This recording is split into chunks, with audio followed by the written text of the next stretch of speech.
চাচা, আপনার মেয়ে ইভা ভালো আছে তো? এই কথা বলার পর শফিক চাচা যেই কথা বলল তা শুনে আমি ভীষণ অবাক হয়ে যাই। তিনি বললেন, কেন একবার নিজের মামাতো বোনের সাথে হয়নি, এবার আমার মেয়ের দিকে কুনজর দিচ্ছিস? আমি শুধু অবাক হয়ে থাকলাম যে শফিক চাচার মেয়েকে আমি নিজের বোনের চোখে দেখি, আজ কিনা শফিক চাচা এমন কথা বলতে পারলো। আমি শুধু নীরবে সব শুনলাম আর নিজের চোখের পানি ধরে রাখতে পারলাম না। চোখ থেকে 2 ফোঁটা পানি বের হয়ে আসলো। তারপর শফিক চাচা বলে ওঠে, তোমাকে আমি এত ভালোবাসতাম, এত তোমাকে ভালো জানতাম, আর তুমি এই প্রতিদান দিলে। তখন আমি কান্নার স্বরে বললাম, চাচা বিশ্বাস করেন আমি এসব কিছুই করিনি, আমাকে ফাঁসানো হয়েছে।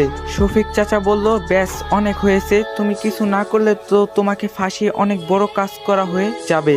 তোমার এসব কথা আমি আর শুনতে চাই না। তারপর আমি নিজের মতো করে চুপ থাকি। তারপর আবার শফিক চাচা বলে ওঠে, তা কোথায় থাকবে শুনি? তোমার বাবা মা তো আর তোমায় তাদের সাথে থাকতে দিবে না। যা কাজ করছো তুমি তার জন্য তো তারা